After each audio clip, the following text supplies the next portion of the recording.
दंड को भी काट सकता है। अभी तक जिस भी संत व महापुरुष से मिले, उन्होंने यही बताया कि पाप कर्म फल भोगने से ही समाप्त होगा। वो प्रभु कौन है जो पाप कर्म को काट देता है, वो काल के बंधन से छुड़वा देता है? उसका क्या नाम है? पूजा की विधि क्या है? कृपया अवश्य सुनिए जगत गुरु तत्वदर्शी संत रामपाल जी महाराज के अमृत वचन।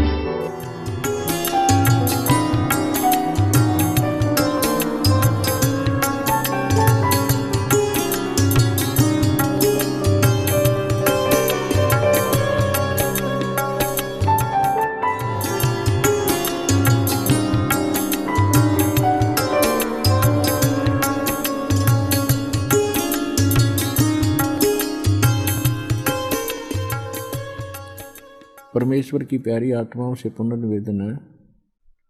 सत्संग प्रारंभ हो रहा है। कृपया सत्संग स्थल पर शांतिपूर्वक विराजमान होकर के श्रद्धा से सत्संग सुने। सत्सही सतगुरुदेव की जय। बंदी छोड़ कबीर परमेश्वर जी की जय। स्वामी रामदेवानंद जी गुरु महाराज जी की जय हो।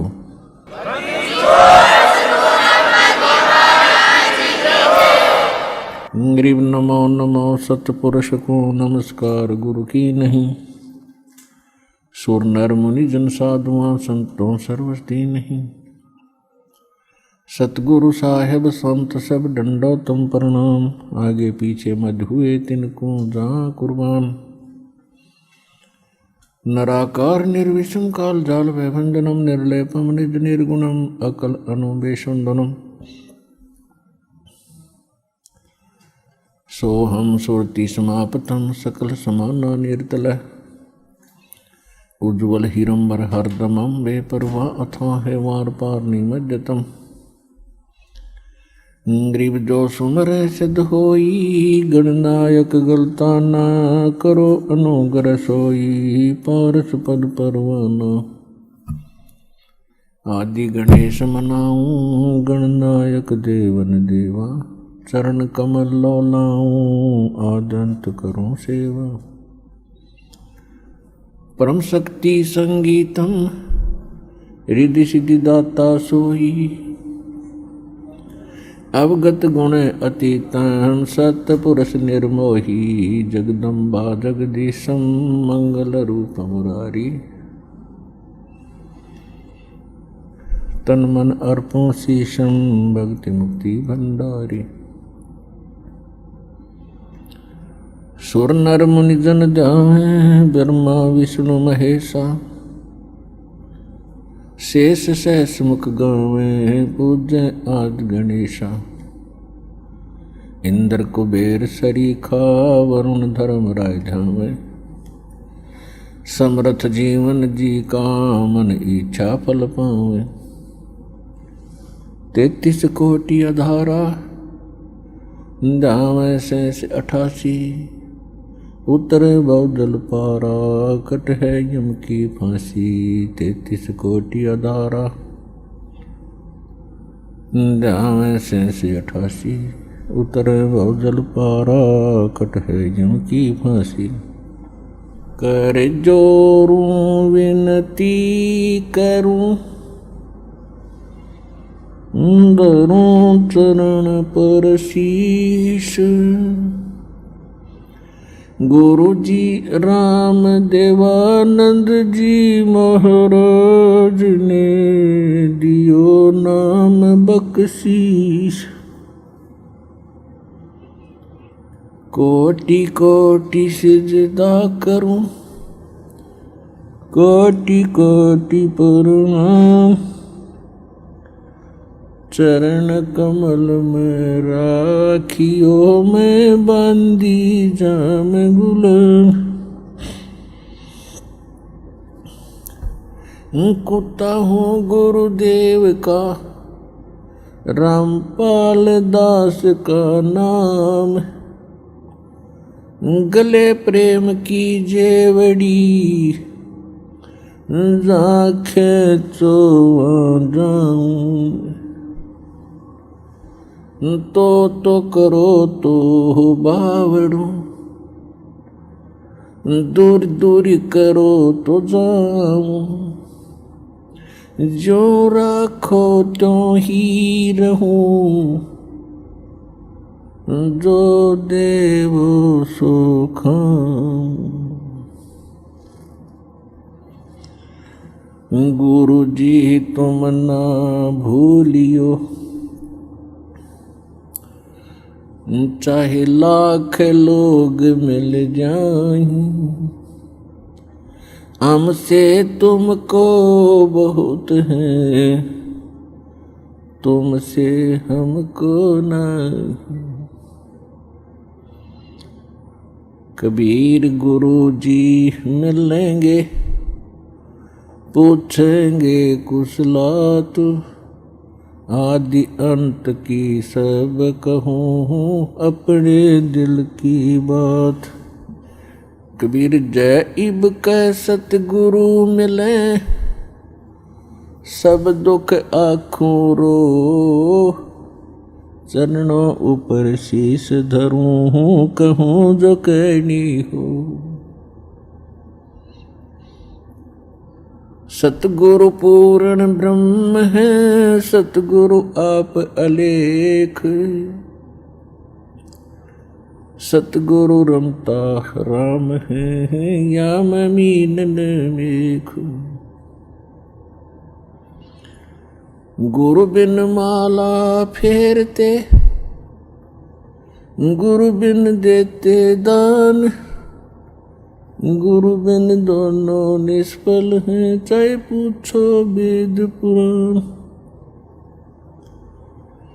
गुरु बड़े गोविंद से मन में दिख विचार हरि सुमरे वो रह गए भाई गुरु सुमर हो पार। कबीर गुरु गोविंद दोनों खड़े काके लागू पाए बलिहारी गुरु अपना जिन गोविंद दियो मिलाए।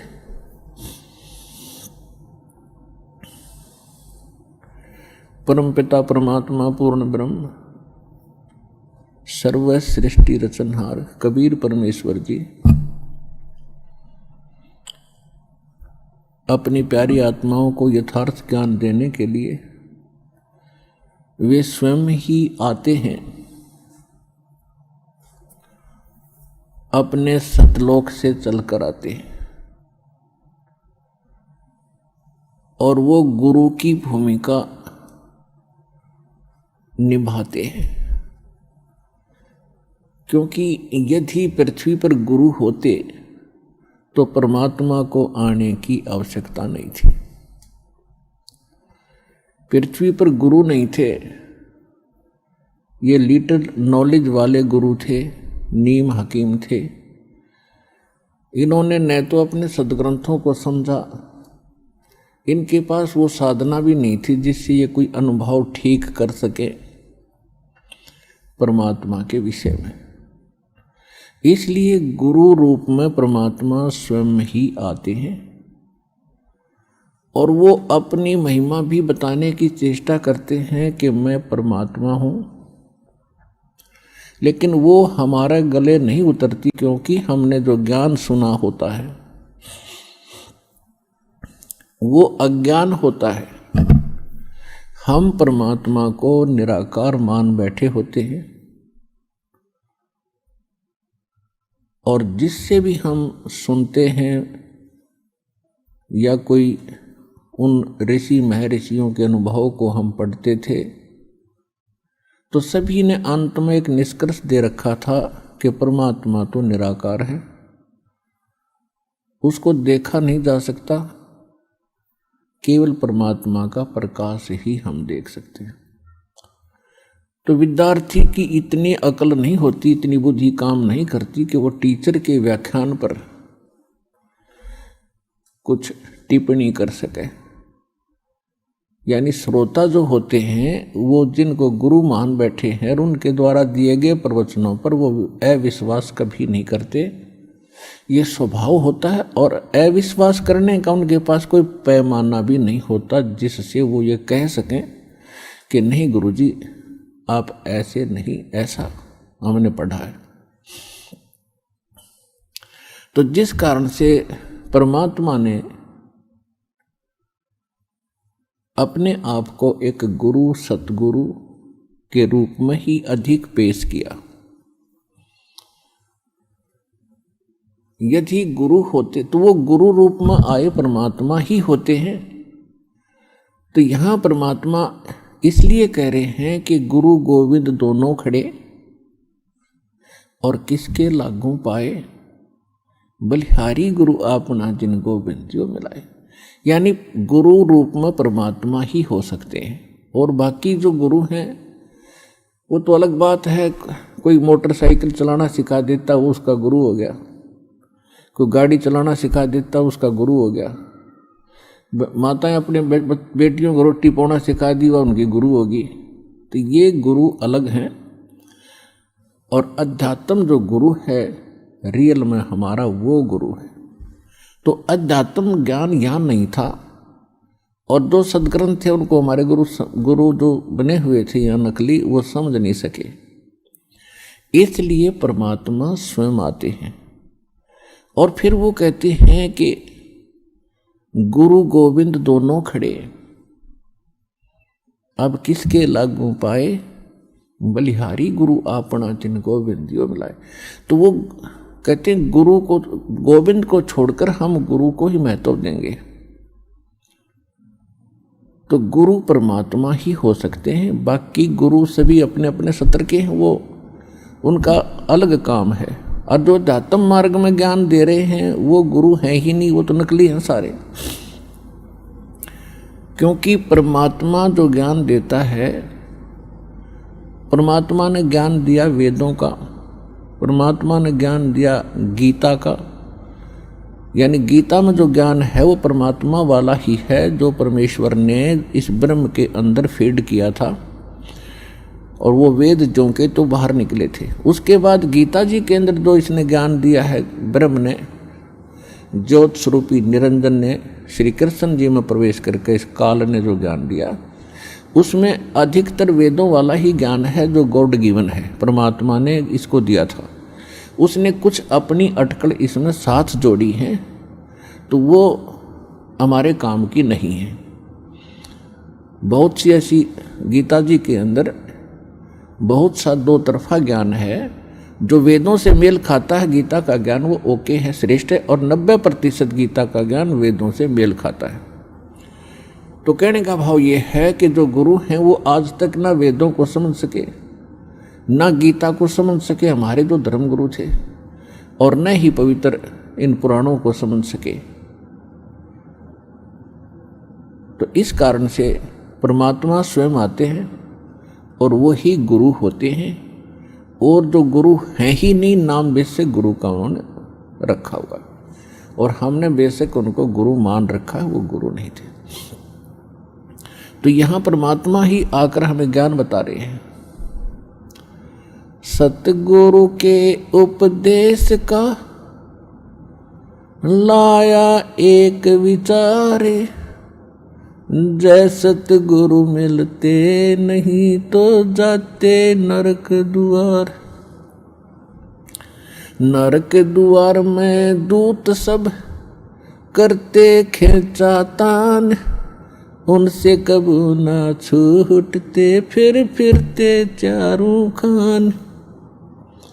कबीर चार खानी में भरमते कबू न लगते पार, सो फेरा सब मिट गया मेरे सतगुरु के उपकार। सात समुद्र की मसी करूं, लेखनी करूं बन राय, धरती का कागज करूं गुरु गुण लिख्यो न जाए। कबीर राम कृष्ण से कौन बड़ो, उन्हों भी गुरु कीन, तीन लोक के वे धनी, गुरु अग अधीन। परमात्मा ने अध्यात्म मार्ग के अंदर प्रथम जो कड़ी है वो गुरु बताया है, और गुरु के बिना जो साधना करते हैं, मनमुखी साधना करते, वो साधना नहीं है, उनका व्यर्थ प्रयत्न है। इसलिए गुरु बिन माला फेरते, गुरु बिन देते दान, गुरु बिन दोनों निष्फल हैं, से पूछो वेद पुराण। गर्भ योगेश्वर गुरु बिना, लाग्या हर की सेव, कहें कबीर बैकुंठ से, वो फेर दिया सुखदेव।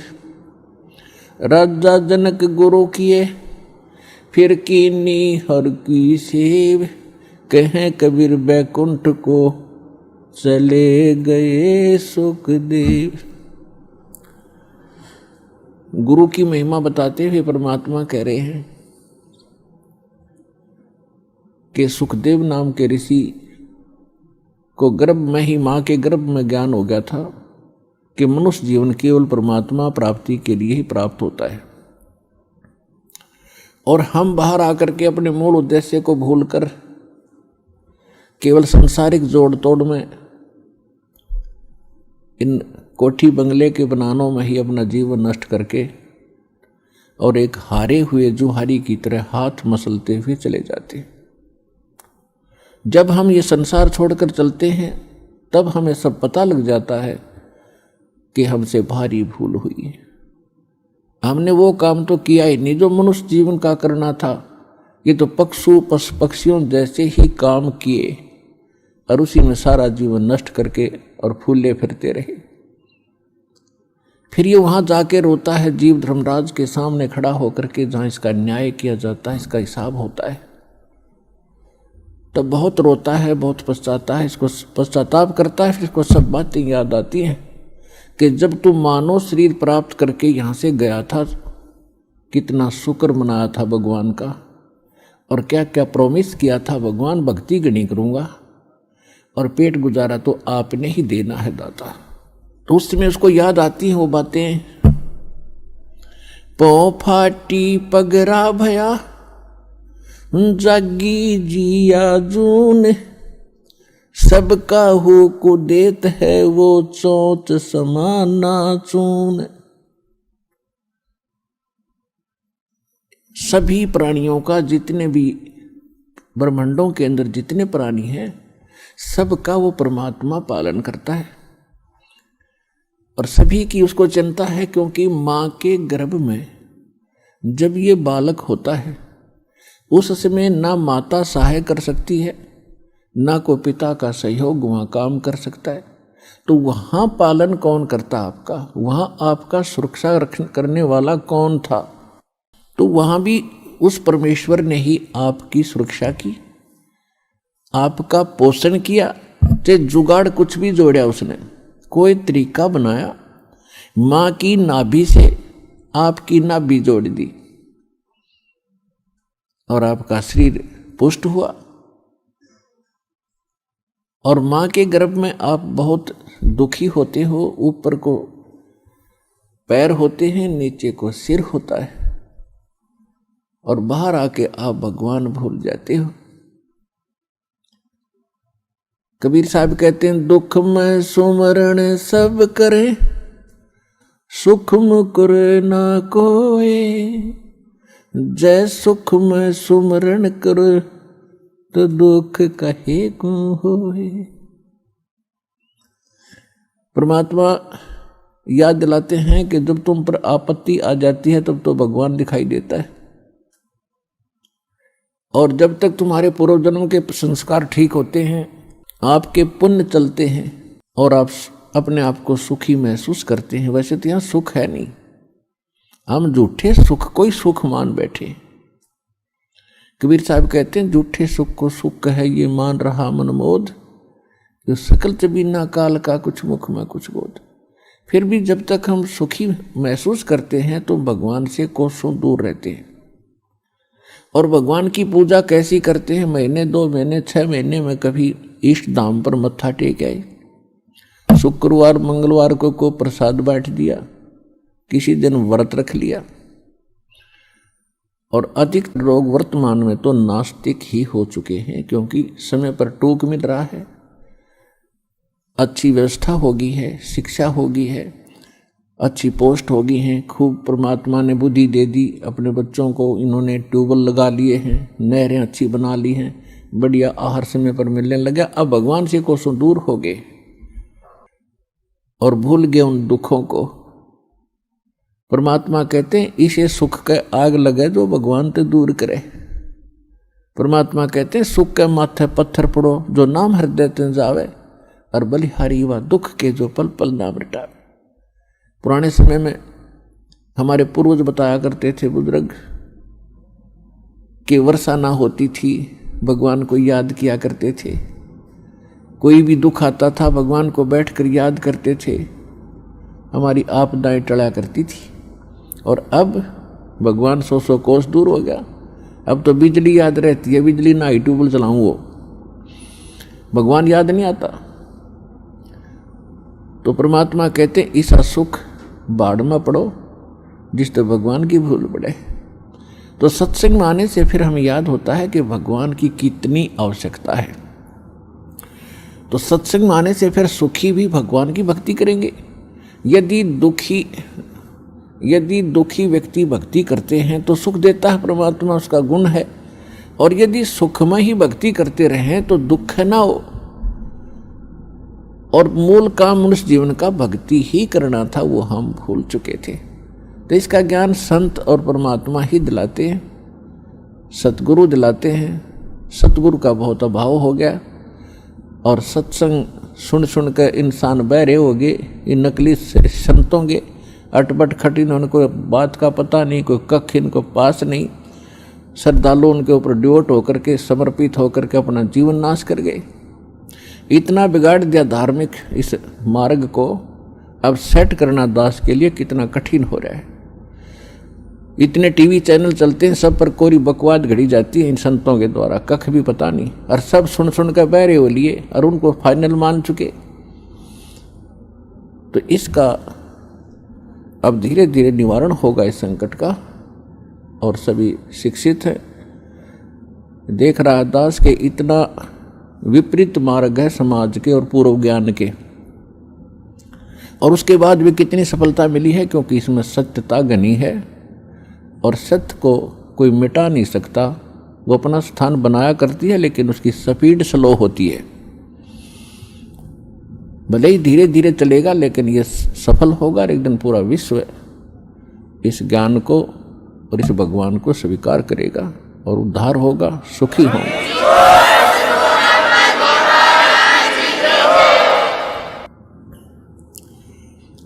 तो प्रसंग चल रहा है कि जब ये भगवान के दरबार में पहुंच जाता है तब इसको सारी बात याद आती है।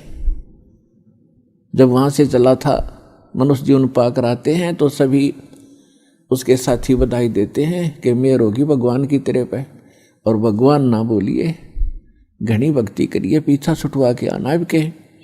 तो वहाँ से हम भी बहुत खुश होते हैं कि परमात्मा अब को और काम मैं नहीं करूँ, आपको याद करूँगा, और आप जो मस्तिष्क में लिखा वो तो आप देते ही देते हो।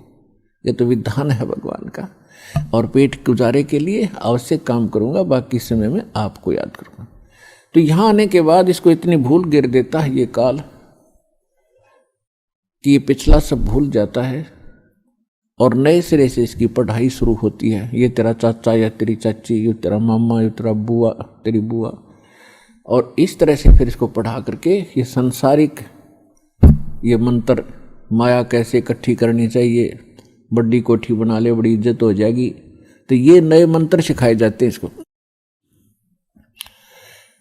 और जब ये सत्संग में आता है तो इसको पता चलता है कि एक काम और आवश्यक था इस मानव शरीर का, जो शुरू भी नहीं किया। तो वहाँ से परमात्मा के दरबार में जब ये जाता है, इसको सारी बात याद आती है और फिर ये हाथ जोड़ता है धर्मराज के सामने कि हे महाराज, एक मनुष्य जीवन और दे दो, अब के कति नहीं बोलूँगा। धर्मराज फिर उसकी पिछली हिस्ट्री चालू कर देता है। असंख्य जन्म हो गए, हमने मानव शरीर प्राप्त किया, इनमें बकवादों में खोया, और वहाँ जाके फिर इनमें रोया। तो वो उसकी थोड़ी सी क्लिप दिखा देता है कि ले, तू तो झूठा बहुत है, और पहले भी ऐसे प्रॉमिस तूने किए थे, एक पूरा नहीं किया।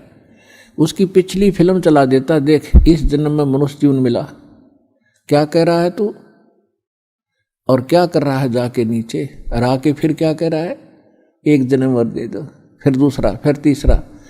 1 मिनट के अंदर उसको हजारों मनुष्य जन्म दिखा देता है कि गधे तू ऐसी बकवास करता है, यहाँ के तेरी समझ में आ जाती है, वहाँ तू सुनता नहीं, भाग यहाँ से।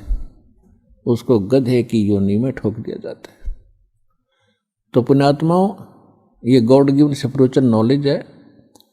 अब वो शंका भी समाप्त होगी है, कोई यूं का किसने देखा है, भगवान ने बताया करके ये। और इसमें भी कोई यूं कहे कि किसने देखा देखी जाएगी, तो वो तो नालायक आदमी, पत्थर है, इंसान नहीं, वो शैतान है। कहते हैं जब माँ के गर्भ में तू रो रहा था, परमात्मा ने तेरी पुकार सुनी और ठीक ठाक तेरा शरीर बाहर कर दिया, और बाहर आके अब तू भूल गया। कहते उस समर्थ की रीज भुलाई, अब कुल कुटुंब से राता, गर्भ के अंदर बचन भरे थे, कहाँ गई वो बाता। परमात्मा कितने प्यार से समझाना चाहते हैं कि भूल गए उन दिनों को।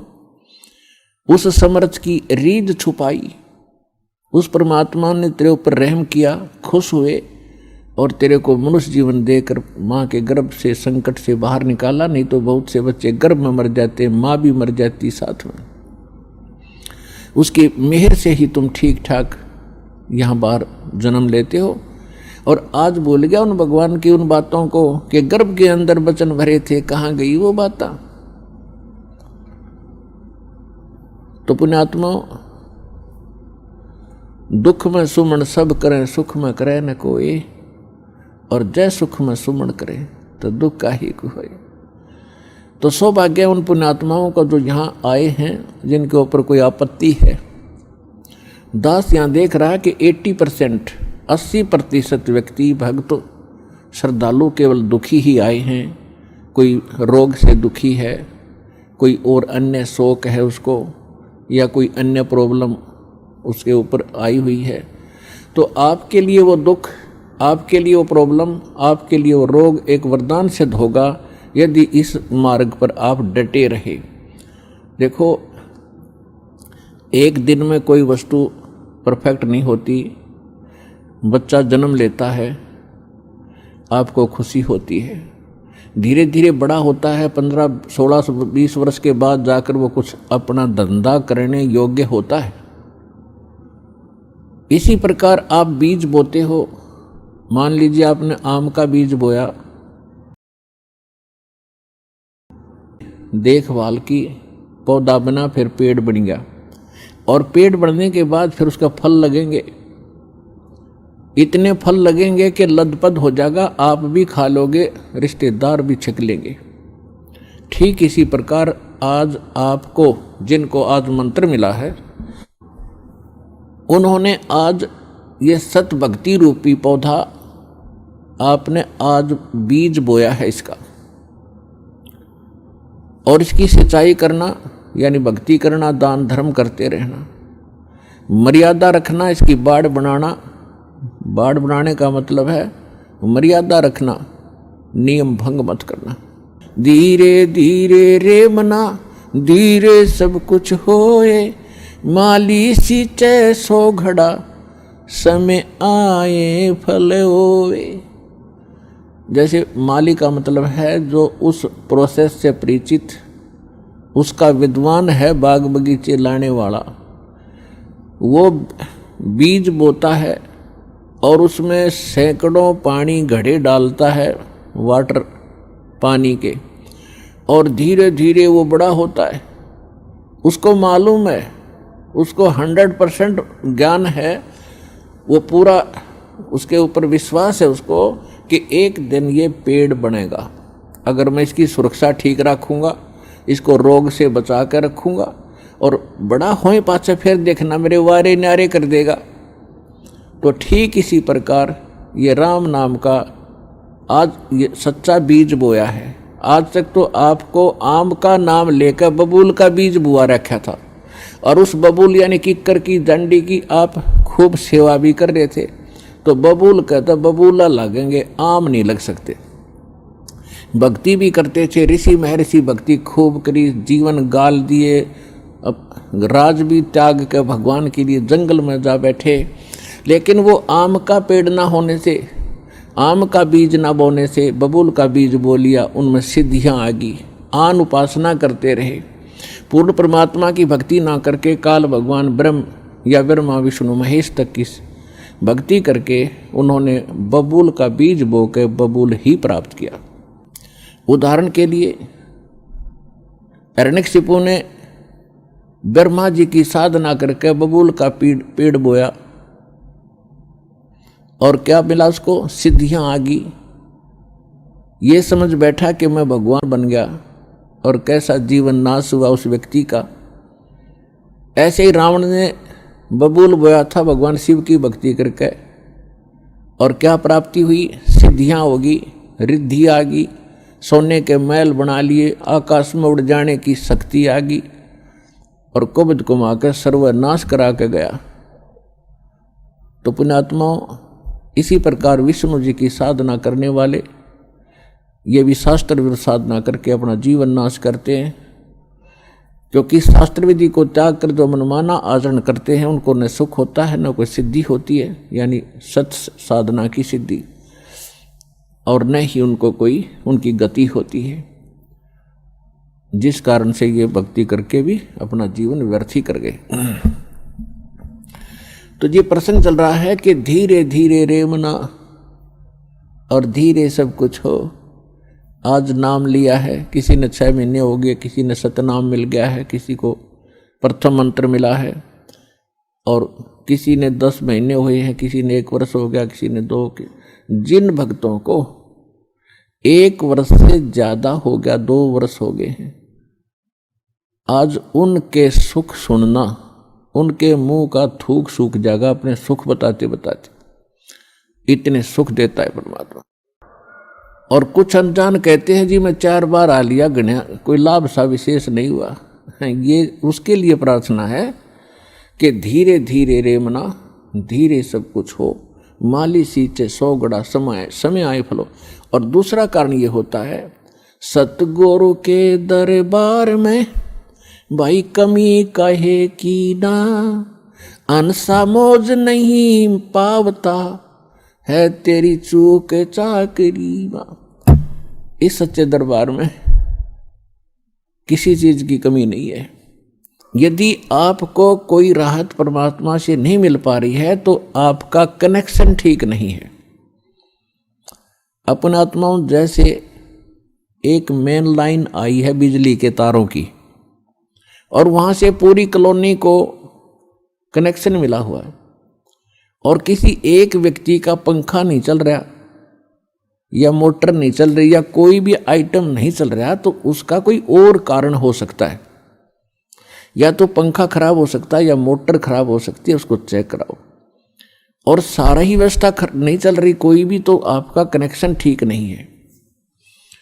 तो यहाँ एक बहुत बड़ी हम गलती करते हैं कि मर्यादा ना रख के भगवान का हम आशीर्वाद प्राप्त नहीं कर पाते, जिस कारण से आप जी का वो कनेक्शन कट जाता है। कहते परमात्मा कहते औखद खावे और पत्थर है, औखद खावे और पत्थर रखे और तब पावे मोक्ष। जैसे दवाई लेते हैं, औषधि लेते हैं, तो उसके साथ कुछ परहेज भी होते हैं। तो इस मार्ग में परहेज कंपलसरी है, परमात्मा के इस मार्ग में। और परहेज वही हैं जो हमने वैसे ही ना करने चाहिए। बीड़ी, शराब, मांस, तम्बाकू, अन्य देवताओं की पूजा, ये तो वैसे ही ना करनी चाहिए। बताओ और परहेज क्या है? तो इस करके ये तो अवश्य रखने ही पड़ेंगे यदि आपने भगवान से लाभ लेना है और मोक्ष प्राप्ति करनी है। तो कहने का भाव ये है कि नाम जिन्होंने ले लिया, धीरे धीरे सब काम होंगे। थोड़ा समय दो दाता को, इतने उतावले ना हो। जैसे एक कहता है जी मैंने नाम लिया, मेरा सारे सुख हो गए, तो इसके अब दूसरा कहता है जी मैं 4 बार आ चुका हूँ, अभी तक विशेष राहत मिली नहीं है। पुण्यात्माओं, ये परमात्मा का मार्ग है, इसके लिए आपने ये ध्यान रखनी पड़ेंगी जो बातें दास बता रहा है। अब जैसे किसी का कोई रोगी है और उसको एक्सीडेंट हो गया किसी का, और उससे ब्लड निकल रहा है, रक्त, और उधर से टांग टूट गई, उस पीड़ा भी बहुत घनी हो रही है, तो डॉक्टर सबसे पहले उस स्थान को ऑपरेशन या किसी कारण से ठीक करेगा जहाँ से ब्लड निकल रहा है। अगर उसका ब्लड निकल गया तो नाश मृत्यु हो जाएगी, और वो उस तरफ ध्यान नहीं देगा कि टांग टूट रही है और ये रो रहा है, चिल्ला रहा है कि मुझे पीड़ा है। डॉक्टर इलाज भी कर रहा है और वो ये सोच रहा है कि डॉक्टर का ध्यान को नहीं, मैं मर गया, मेरी तो टांग टूट गई। लेकिन डॉक्टर पागल नहीं है, डॉक्टर पहले देख रहा है कि ये करना आवश्यक है, ये टांग तो बाद में जुड़ जाएगी, इस तरह मरा नहीं गा ये। तो इसी प्रकार आपके जिन्होंने दीक्षा ले ली है और जिनके ऊपर कोई ऐसी आपदा आनी है कि आपकी मृत्यु होनी हो, तो पहले परमात्मा उस मृत्यु को रोकेगा, बाकी संसारिक सुख तो फिर आपका ढेर लगा देगा, आपका जीवन एक्सटेंड हो गया था। तो इस बात को आप ध्यान रखना, यह कोई बालकों का लेख नहीं है, और इतने एक मनुष्य जीवन का मिलना हंसी खेल नहीं है, एक सांस भी मनुष्य जीवन की मिलना आपको बालकों का खेल नहीं है। और ये आपको 100-150 वर्ष एक्सटेंड कर देता है ये परम पिता, ये पूर्ण परमात्मा है। तो पुण्यात्मा, इन बातों पर ध्यान रखना जो दास आपको गाइडलाइन बता रहा है। तो इस प्रकार जिनको राहत नहीं मिल रही है वो ये ना सोचो भगवान का ऑपरेशन चालू नहीं है।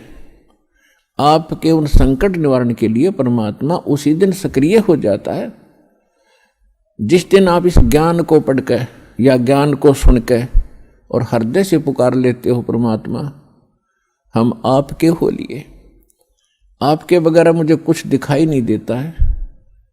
और कब बुलाओगे उसी दिन से परमात्मा आपको अपना मान लेता है, क्योंकि ये आत्मा का साथी है, आत्मा इसका अंश है, चाहे वो किसी धर्म में है, चाहे किसी मजहब में है, या किसी प्राणी के शरीर में है, कुत्ते गधे सूअर के शरीर में है। तो ये परमात्मा उसी दिन से आपको स्वीकार कर लेता है यदि आप हृदय से पुकारते। और जिस समय नाम ले लेते हो फिर तो बातें खत्म हो जाती है कि आपके कोई सुनवाई ना हो या आपके संकट दूर ना हो।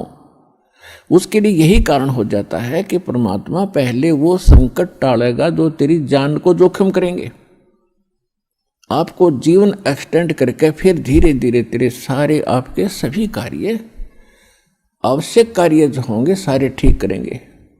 देखो ये भक्ति मार्ग है। यदि आप यहाँ आते हो बरवाला आश्रम में, तो आपको सबसे पहले ये उद्देश्य बनाना होगा कि मुझे मोक्ष चाहिए।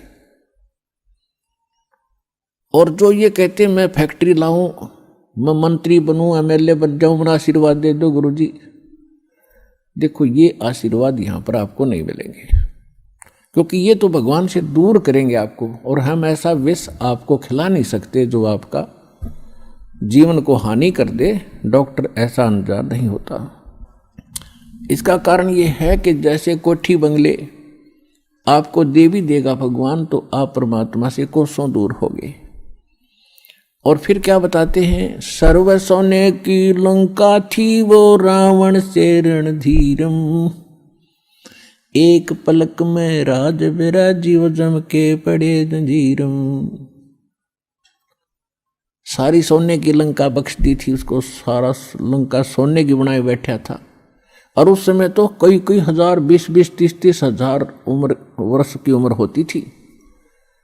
तो उसने त्याग को सोचना कोई बड़ी बात नहीं थी, कभी ना मरूं, 30-40 हजार वर्ष जीऊंगा, क्योंकि सतयुग में 1,00,000 वर्ष की आयु होती है और त्रेता में भी 67 के अंदर 40, 50, 30 और लास्ट में कम हो जाती है। तो रावण के मन में ये खरपतवार पैदा हो जाना, क्या भी नहीं मरूंगा, ठाठ तो कोठी बना ली, दो कोई मंजिल की अटारियां बना रखी हैं। जैसे आजकल ये 20-20, 30-30 मंजिल के बनाते हैं मकान, वो तो 100 मंजिल के बनाए बैठा था, 200 के, इतना कुबद्दी था। और सारे सोने के, ईंट और गारा सोने की, लिपाई सोने की। और उसने भी ये सोच रखा था भी नहीं मरूं, ऐसा बक्कल उतरा, सह परिवार नष्ट हो गया। तो कहने का भाव ये है, परमात्मा कहते हैं कि क्या मांगो कुछ थिर न रहाई, ये देखत नैन चला जग जाई, 1 लख पूत 1.25 लख नाती, उस रावण के दीवान बाती। परमात्मा कहते क्या मांगो, हमें बताते हैं कि क्या मांगोगे।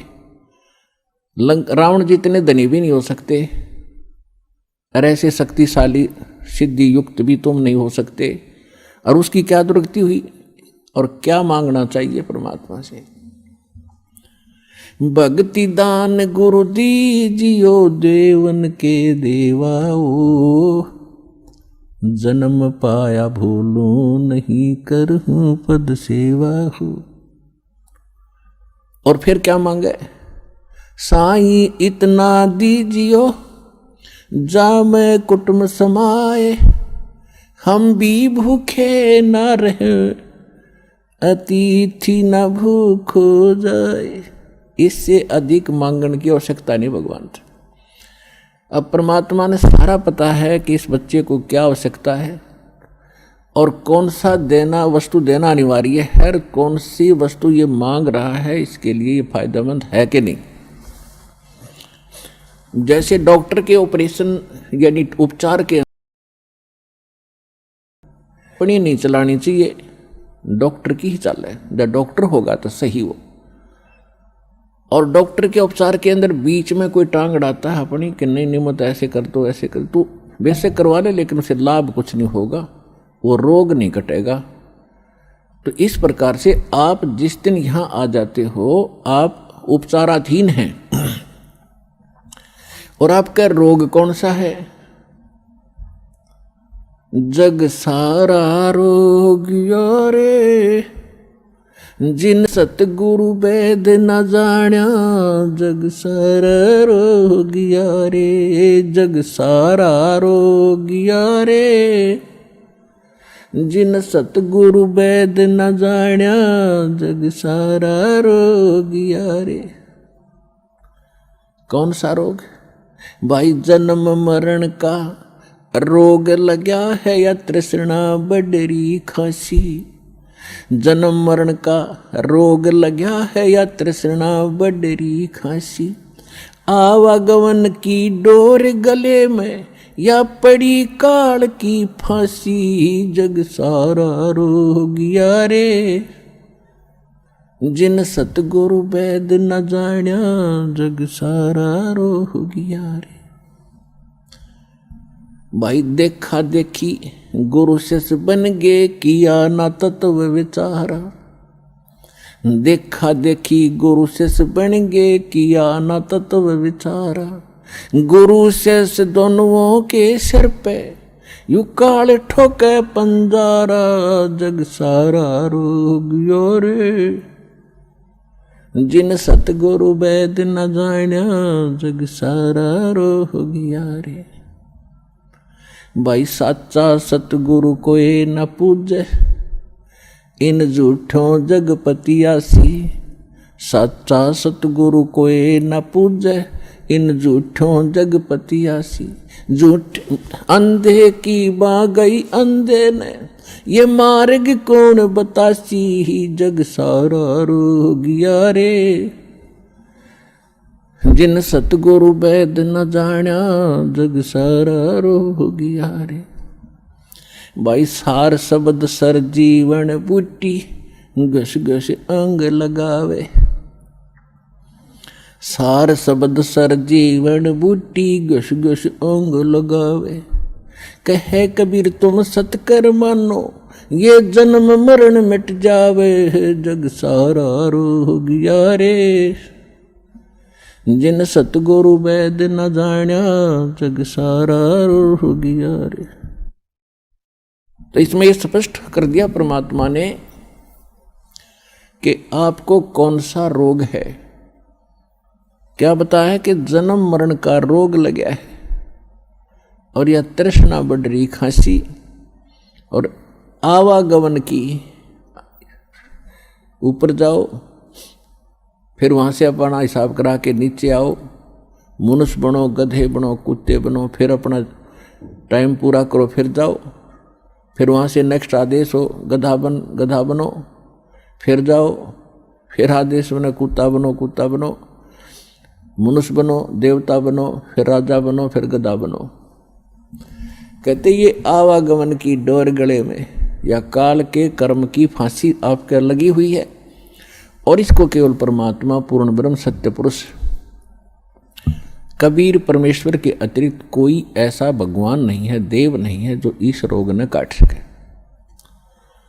तो उसको काटने के लिए परमात्मा ने एक विधि बता रखी है और वह विधि अभी तक छुपा रखी थी, क्योंकि परमात्मा का और काल का एक प्रोमिस हुआ था, अनुबंध हुआ था। इस काल ने कहा था कि 3 युगों में सतयुग त्रेता द्वापर में हे परमात्मा आप थोड़े जीव निकालना और चौथे युग कलयुग में आप कितने ही ले जाना। काल को पता था कि कलयुग में इनकी पिछली बैटरी कति डाउन हो जाएगी, पुण्य कर्म कति खत्म हो जाएंगे। सतयुग त्रेता द्वापर में, सतयुग त्रेता द्वापर के अंदर आप वीर आप रहे हैं। और वो कौन सी आत्मा है जो सतयुग त्रेता द्वापर में सतयुग से शुरू होती है मानव शरीर प्राप्त करके?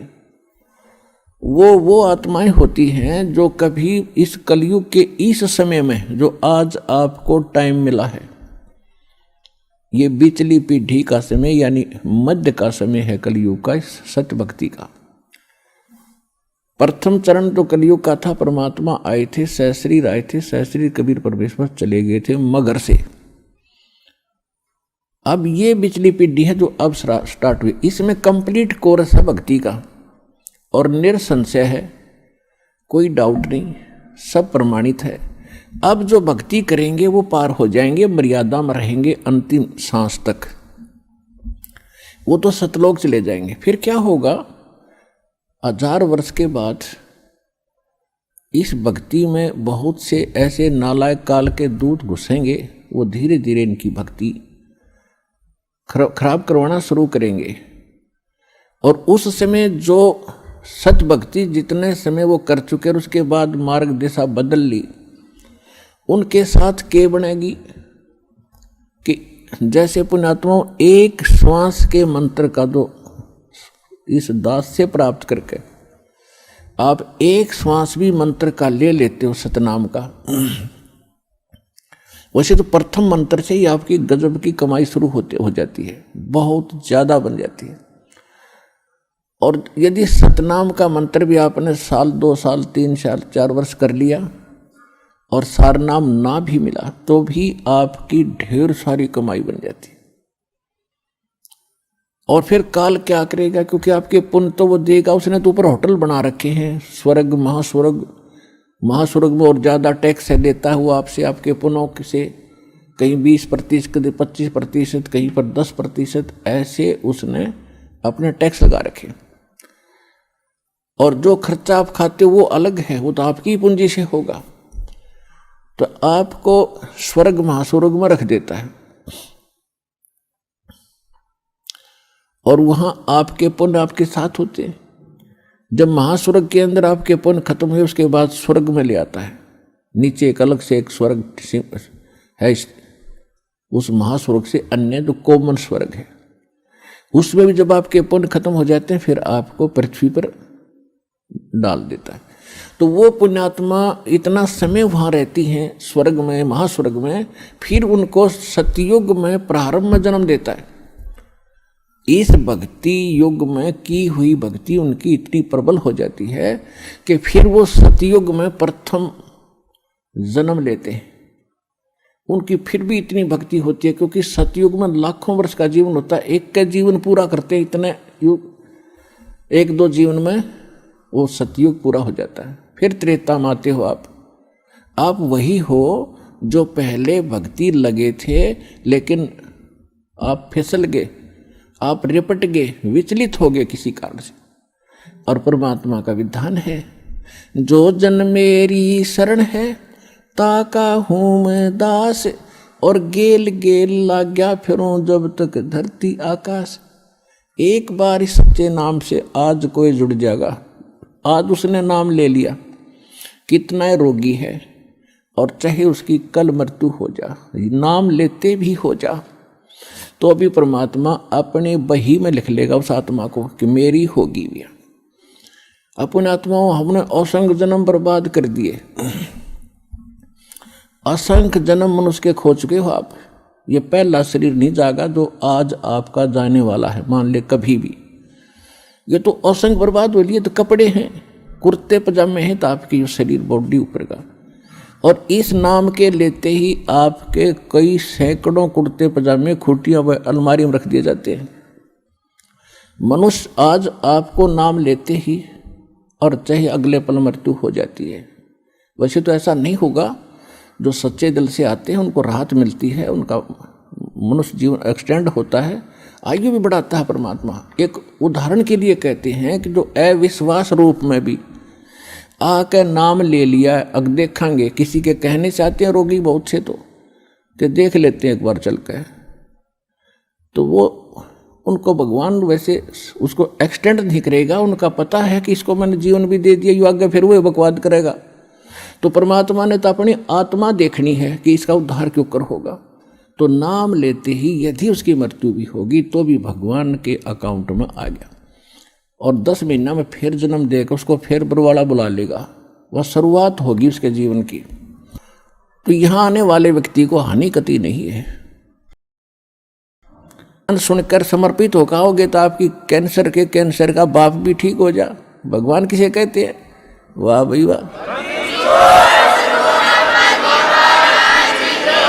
यहाँ पर कम से कम लाखों भक्तों के कैंसर तक के रोग ठीक हो चुके हैं, जिन्होंने समर्पित भाव से परमात्मा पर विश्वास करके नाम लिया और मर्यादा निभाई। क्योंकि दुखी आदमी मर्यादा खूब निभाता है, सुखी तक गड़बड़ कर देता है, समाज को गणा देकर उसने तो अपनी जान दिखाई देती है, तो उस पर जल्दी राजी हो है भगवान, जल्दी प्रसन्न होता है, उसका जीवन भी बढ़ावेगा और उसको रोग से मुक्त भी करेगा, लेकिन करेगा अपने हिसाब से, उसकी नीत देख के कि आगे कहीं और गड़बड़ ना कर देगी।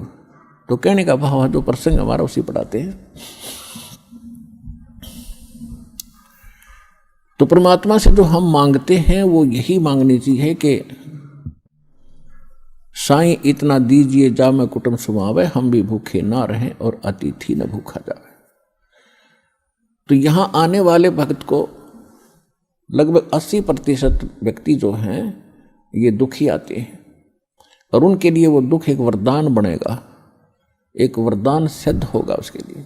तो आपके लिए प्रार्थना है कि परमात्मा पर विश्वास रखना और कुछ समय देना भगवान को। और दूसरी बात यह है कि आज जो प्रसंग चल रहा है कि लाखों वर्ष सतयुग में आपने लाख वर्ष का जीवन भी प्राप्त हुआ, और वो भी थोड़ा लग गया, मरने लगे जब न सोची और भी भगवान थोड़ा सा समय दे दे। त्रेता में हजारों वर्ष का रहा, द्वापर में भी 800-900 वर्ष तक जीवन रहा है जीव का, और कलयुग में अब 60-70-80 वर्ष हम मुश्किल से जी पाते हैं, 90 वर्ष हद कोई पकड़े मुश्किल से। अरे ये तो थोड़ा मानना एक कोई बड़ी बात नहीं, हमने लाख वर्ष का भी जीवन थोड़ा माना और वो भी अंत हुआ। ये जीवन तो अंत होगा ही होगा, ये तो फाइनल समझ लो, ये तो आपने पता है इस बात का, लेकिन मरना हम चाहते नहीं, वो बात अलग है कि अभी नहीं, अभी नहीं। जो मर चुके हैं वो भी ये सोचा करते अभी नहीं। कति स्वस्थ व्यक्ति और खूब फैक्ट्री लाग रही, लाखों करोड़ों अरबों रुपए की कमी नहीं, अपने ही हेलीकॉप्टर से मृत्यु को प्राप्त हो गया एक्सीडेंट होने से, और अब क्या बनेगा, गधा बन के घूम रहा होगा। मृत्यु वो भी गया, या मृत्यु कोई अचंभा नहीं है, ये तो यूनिवर्सल ट्रूथ है। लेकिन इस मृत्यु को से बचने के लिए अब तरीका है, मालिक की शरण में आओ। कबीर ये तन जाएगा, सके तो ठहर ला, एक सेवा कर सतगुरु की, फिर गोविंद के गुण गा। कबीर साहब कहते हैं ये मनुष्य जीवन तो सबका जाना है और समय पर जाओगा, जितना आपको प्राप्त है उससे अधिक नहीं मिलेगा। एक प्रियव्रत नाम का राजा था, उसने 11 अरब वर्ष तक तप किया और 11 अरब वर्ष तक उसको राज्य मिल गया। तप से राज्य प्राप्त होता है। अब 11 वर्ष अरब राज्य करके जब वो मरण लगा,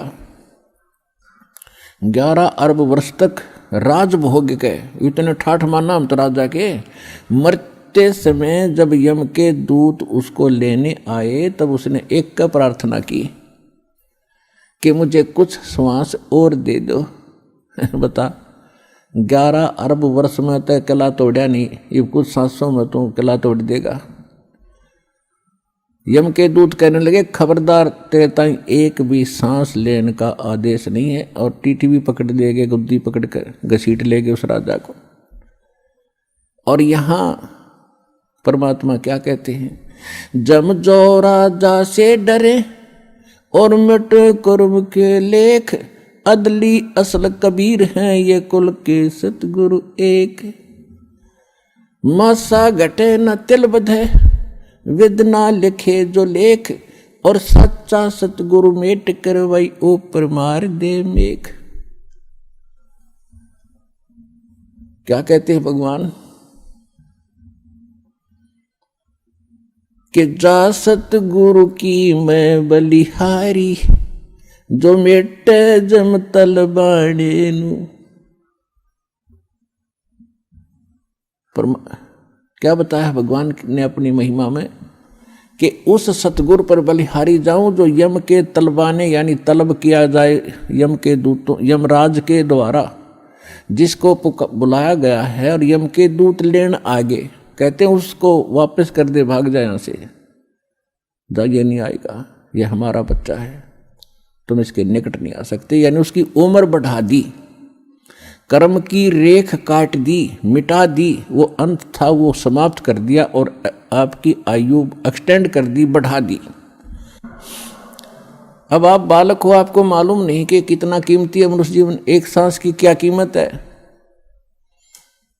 कबीर साहब कहते, कहता हूं कहीं जात हूं और कहूं बजा के ढोल, श्वास जो खाली जात है वही 3 लोक का मोल। मनुष्य जीवन का श्वास, कितनी कीमत है इस श्वास की, और हम इसको कैसे बर्बाद कर रहे हैं। और उस श्वास को प्रियव्रत ने प्रार्थना की कि, और भगत भी था वो पहले जीवन में, तो नहीं मिला, एक श्वास भी नहीं मिला। और यहाँ आपको इतने श्वास बढ़ा देगा, आपकी गिनती भी नहीं होगी। तो ऐसा समर्थ भगवान आपको मिल गया है।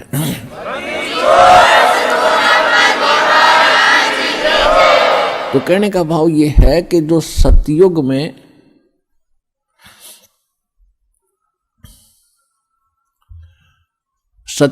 जो पुण्यात्मा आप ही में से, फिर क्या जो पार नहीं हुए वो यहीं भटक रहे होंगे, और सतयुग में फिर जन्मे, वो पुण्य खत्म हुए। जितने पुण्य खत्म हो जाएंगे उसी प्रकार वातावरण बदलता जाएगा संसार का। सतयुग में क्या था, इतना मजबूत शरीर होता था, पृथ्वी के ऊपर फल लदपद रहते थे, और बाग बगीचे बहुत गुणे, बनों के बन, केलों के बन, आमों के बन, यानी अंगूरों के बन ऐसे होते थे। और ये जो अन्न है, गेहूँ बाजरा ज्वार, जैसे सामक आपने देखा अपने आप उग जाता है, अपने आप परिपक्व हो जाता है, ऐसे खड़े रहा करते। कोई अभाव नहीं था, लाए तोड़ के और झाड़ के धर लिए और पका के खाओ और भक्ति करो, कोई काम नहीं था। फिर धीरे धीरे पुण्य समाप्त हुए, वो सुविधाएं भी कम होती चली गई, त्रेता में आए। त्रेता में आपको हजारों वर्ष का जीवन जीने को मिला, वो भी थोड़ा रहा, क्योंकि मृत्यु अच्छी चीज नहीं है। और यहां कंपलसरी, यहां तो अच्छी चीज रहेगी ही नहीं। और हम यही डिमांड करते हैं कि हमें अच्छी चीज मिले और कभी समाप्त ना हो। अब बेटा बेटी हुए, हम कितने खुश हैं, बिल्कुल सही है। और हम अपने बच्चों के साथ रहें, कितने अच्छे लगते हैं। इन्हीं के लिए हम सारा दिन मजदूरी करते हैं, मेहनत करते हैं, इनको सुखी रखना चाहते हैं। और ये मृत्यु हो जाती है 1 मिनट में। बच्चे ही मर जाते हैं, बाप माता पिता दोनों मर जाते हैं इकट्ठे ही, पूरा परिवार नाश हो जाता है। तो व्हाट इज दिस? यो लोक है, ये संसार है जहां आप रह रहे हो। ठीक है, अभी तक आपको ये पता ही नहीं था कि इसके अतिरिक्त भी कोई स्थान है। तो ये भगवान ने आके बताया है, और कुछ अपने गवाह भी तैयार करके वो कच्चा काम नहीं करते। अपना उन्होंने गवाह भी तैयार करके जिन महापुरुषों को उस स्थान पर लेकर गए जो सुख में सथल है। गीता अध्याय नंबर 18 के श्लोक नंबर 62 में कहा कि अर्जुन, तू सर्वभाव से उस परमेश्वर की शरण में जा, उसकी कृपा से तू परम शांति को और सनातन परम धाम को प्राप्त होगा। परम शांति वहां होगी जहां मृत्यु नहीं है। और जहां मृत्यु वहां शांति किसी। अब चाहे प्रधानमंत्री बन रहा है बाप, और बेटे का तकलीफ हो जा या एक्सीडेंट हो जा, जब वो सुनता है ना एक्सीडेंट हो गया, कलेजा न्यू करे उसका, और क्या क्या क्या हुआ क्या हुआ, जब न्यू कह लेना बच गया, जब शांति हो है। तो यहाँ कोई जीवन है या शांति है? हम सोचें राजा सुखी, पूरी पृथ्वी का राजा भी महादुखी है इस लोक के अंदर। तो सुख कहाँ है वो बता दिया भगवान ने कि सतलोक में है, जहां आप पहले रहा करते थे। उस सुख को आप यहां खोज रहे हो। जो बूरा की मंडी में सुख था वो नमक की मंडी में नहीं हो सकता। उस कीटी को, उस कीट को, उस कीड़े को जो खांड की बोरी से उठकर और किसी ने उठाकर नमक की बोरी मंडी में डाल दिया, तो वह सारा एक वही है, लेकिन कलर एक जैसा है। तो ये काल जो है ये भगवान जरूर कहलावा है, लेकिन ये भगवान नहीं है, ये सुखदाई नहीं है। तो उस सतलोक की और यहाँ की एक जैसी रचना है। ऐसे मनुष्य वहाँ है, ऐसी सृष्टि जो की तू है। आप पहले वहाँ रहा करते थे, चींटी से लेकर हाथी तक, जितने भी असंख्य प्राणी हैं यहाँ पर, वो इतना बड़ा लोक है। और आप एक परिवार की वहाँ इतनी स्थान है, ऐसे हरे भरे बाग, ऐसे सदाबहार बाग आपके आंगन में लगे रहते हैं। बड़े बड़े महल हैं तेज पुंज के बने हुए, जैसे यहाँ मिट्टी है 5 तत्वों से बना सारा कुछ, पेड़ भी पौधे, वहाँ 1 तत्व से बने, नूर तत्व से। और उसको छोड़कर आप यहाँ आ गए, आप यहाँ खोज रहे हो सुख के, काम करो नहीं और सुख गणा हो, बैठे बैठे सारा कुछ मिल रहा है, ये तो वहाँ मिल जाएगा।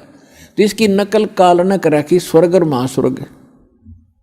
अब वहां आपको बैठों को जरूर मिलेगा स्वर्ग महास्वर्ग में, लेकिन पूंजी आपकी खत्म हो रही है। और वहां पूंजी बिल्कुल खत्म नहीं होती, क्योंकि आप अपने बाप के घर पर हो गए।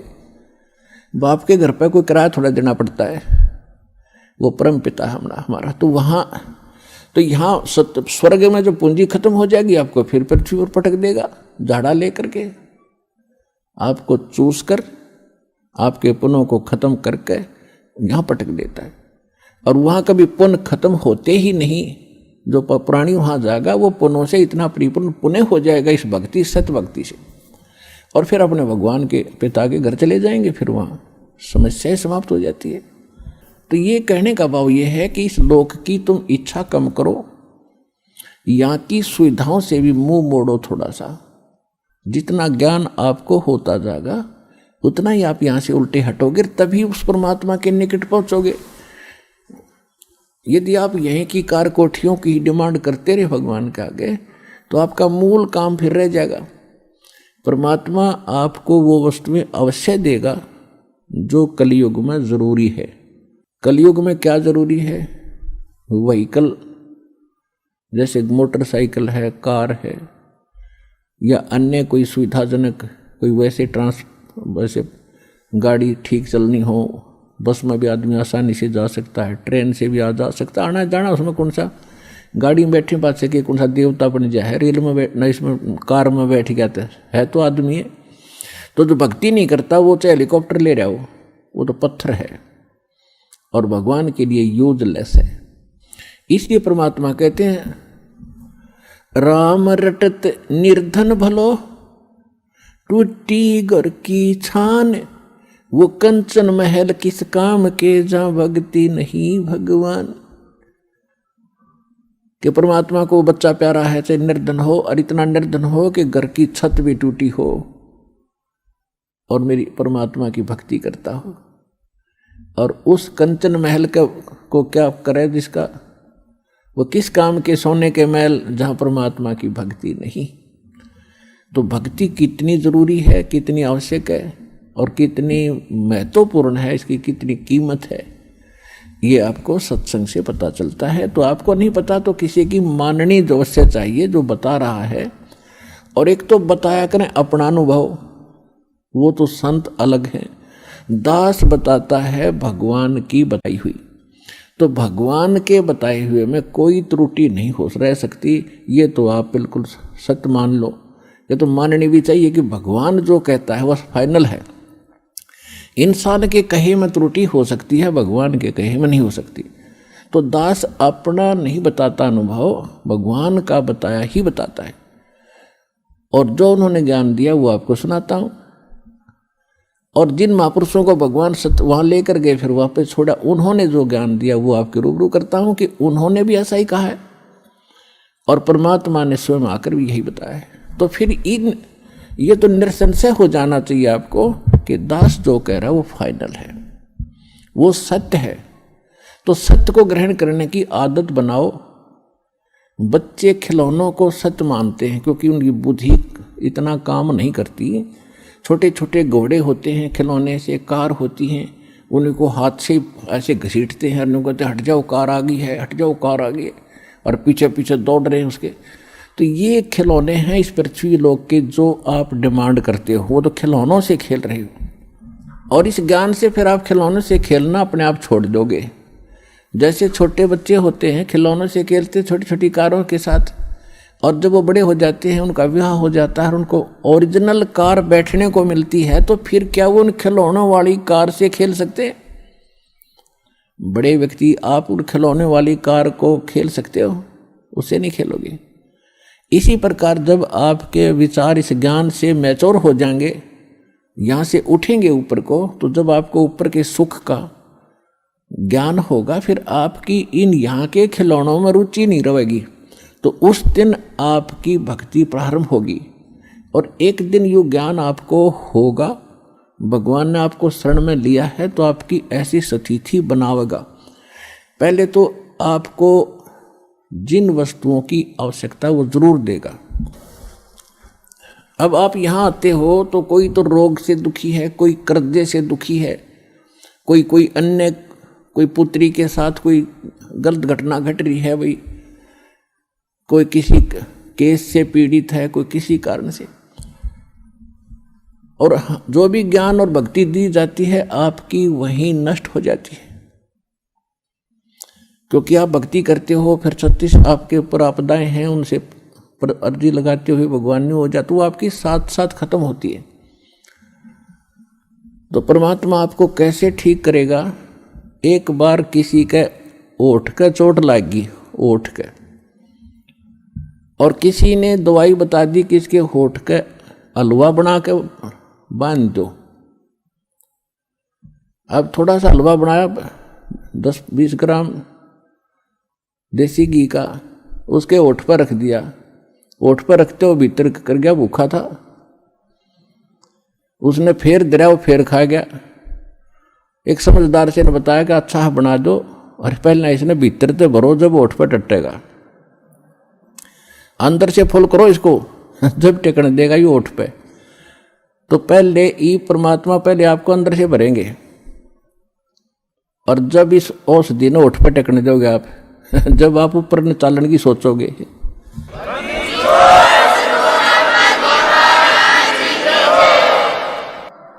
अर्थात आपकी यहाँ की जो रिक्वायरमेंट है, दाता आपके दुख हैं पहले इन्हें ठीक करेगा।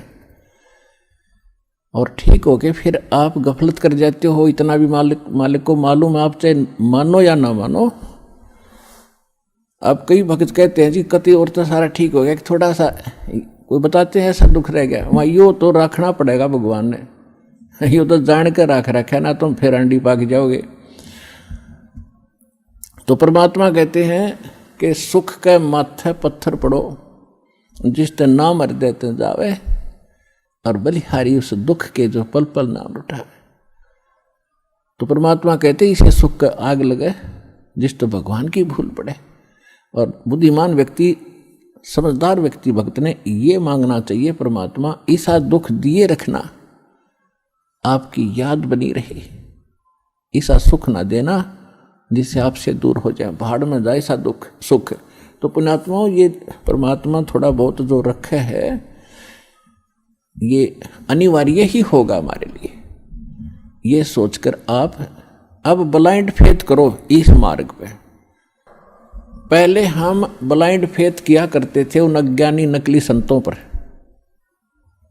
और वहां उन्होंने हमारे उस ब्लाइंड फेथ का यानी अंधे होकर उसके पीछे लगना उन्होंने दुरुपयोग किया, जिससे हमारे पूर्वजों के जीवन नाश कर दिए।